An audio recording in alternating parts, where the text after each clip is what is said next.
স্বাস্থ্য সকল সুখের মূল, এটা আমরা সবাই জানি। আর এই স্বাস্থ্য সুখের জন্য অর্থাৎ স্বাস্থ্যর জন্য একটা ঘুম হলো একটা ইম্পর্টেন্ট জিনিস। কারণ ডাক্তার বলে পর্যাপ্ত পরিমাণ ঘুম, নিয়মিত ঘুম স্বাস্থ্যর জন্য একটা ইম্পর্টেন্ট ফ্যাক্টর। আর এই ঘুম যাদের হয় না তাদের এই ঘুমের কারণে বিভিন্ন রকমের অসুখ বিসুখের সৃষ্টি হয়, বিভিন্ন রকমের সমস্যার সৃষ্টি হয়। এই ঘুমের থেকে অনেকগুলো রোগের সৃষ্টি হয়, যেটা আমরা সবাই জানি অহরহ।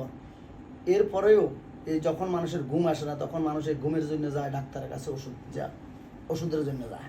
বলে যে আমার তো ঘুম হয় না রাত্রে।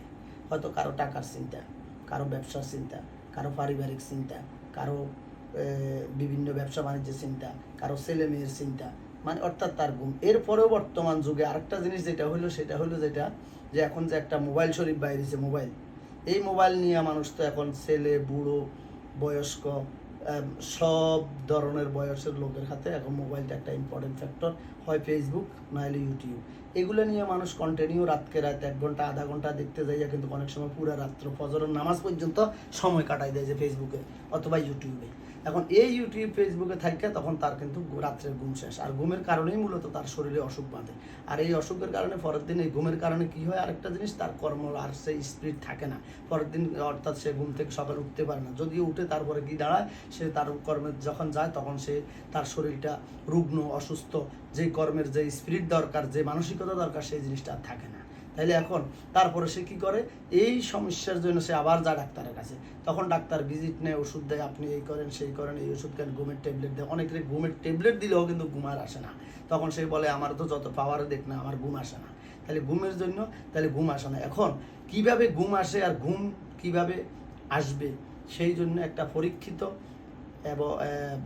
পরীক্ষিত সমাধান যেটা আমি এখন বলতেছি, সেই সমাধানটা কি জেনে নিন। সেটা হলো, আপনি যখন রাত্রে ঘুমাইবেন তখন ঘুম যাওয়ার কালে, অর্থাৎ ঘুমের জন্য আপনি ইচ্ছা প্রকাশ করতেছেন আমি এখন ঘুমাবো, তাহলে আপনার করণীয় শুধু একটা, যেই মোবাইল দিয়ে রাতকে রাত সময় কাটাই দিয়েছেন সেই মোবাইলে ইউটিউবে আপনি যাবেন। ইউটিউবে যাইয়া কোরআন শরীফের একটা আয়াত আপনি যদি সার্চ দিয়ে দেখেন, কোরআনের ইম্পর্টেন্ট কিছু সূরা আছে, যেমন সূরা আর রহমান, সূরা ইয়াসিন, সূরা ওয়াকিয়া, সূরা মুলক, এই 4টা সূরা অনেক সময় ইউটিউবে আপনি গেলে সার্চ দিলে অটোমেটিক পাইবেন। কোরআনের ইম্পর্টেন্ট তেলাওয়াত পাইবেন। এই জিনিসগুলি অনেক সময় আধা ঘন্টা 40 মিনিট 1 ঘন্টা 2 ঘন্টার কোরআনের এই ইউটিউবের ভিতরে বিভিন্ন হুজুরের, বিভিন্ন মৌলবী মালানাদের এই যে তেলাওয়াত থাকে, সেই তেলাওয়াতটা আপনি সেট করে দিয়ে, আপনি চালু করে দিয়া মোবাইলটা চালু করে দেন, কোরআনের আয়াতটা চালু করে দেন।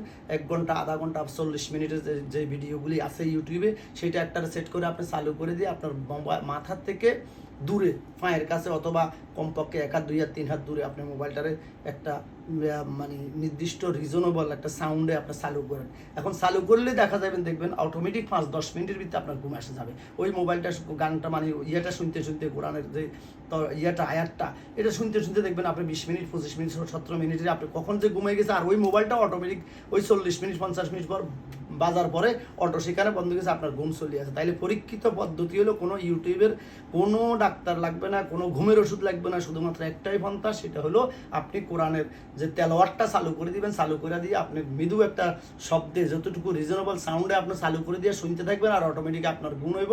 আপনি এটা পরীক্ষিত, আমি এটা পরীক্ষা করে দেখেছি, আপনিও পরীক্ষা করে দেখতে পারেন, ইনশাল্লাহ আপনার ঘুম আসবে। শরীর, ওই যে স্বাস্থ্যই সকল সুখের মূল, সেই জিনিসটা ডাক্তারের ওষুধ ছাড়াই ফেরত আসবে ইনশাআল্লাহ।